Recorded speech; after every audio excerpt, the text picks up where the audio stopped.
Hi students! So if you want to wait to watch this video until after you've watched the documentary that is included in this folder, you can, because video 1 from this week is preparing you for what to think about and what you're going to see in the documentary from the Why YouTube channel. But this one, I wanted to end on a happy note. We've talked a lot about gross domestic product, gross national product, gross national income, and the definitions of these things, all economic markers, human development index issues, which is really kind of, if you want to just focus on it a lot, you can get kind of depressed thinking about the drastic differences in social stratification among the people in the world from one nation to the next, not just within our own nation. So I wanted to call your attention to something, a trend that occurred in a country called Bhutan in the Himalayan mountains in the 1970s.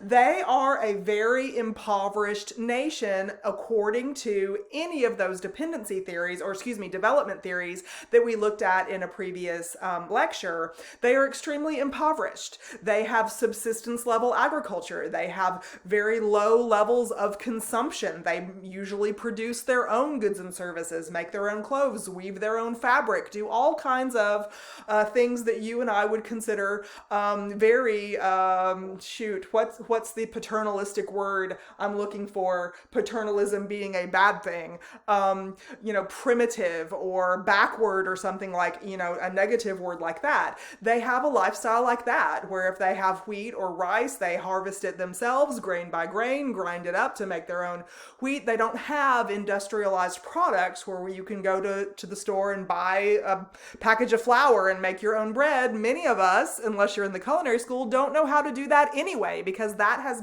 fallen off of our toolkit, our cultural toolkit. We don't know how to grow our own garden and process our own food and, slaughter our own animals or anything like that. That's outside of the scope of our cultural mindset these days.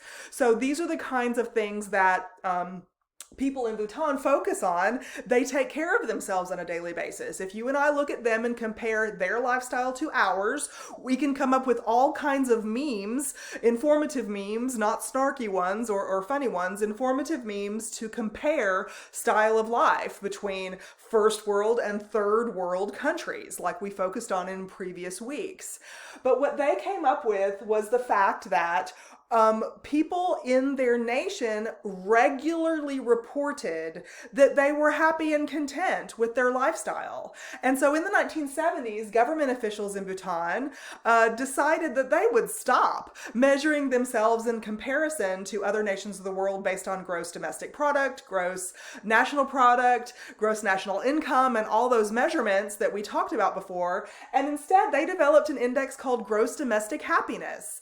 And they get a report about people's mental well-being and contentment level on a regular basis, and they are known as one of the happiest nations in the world. They don't have electric bills to pay, and they don't have an unlimited data plan to read about the world's problems. They focus on themselves and their daily lives, and they're pretty darn content doing it.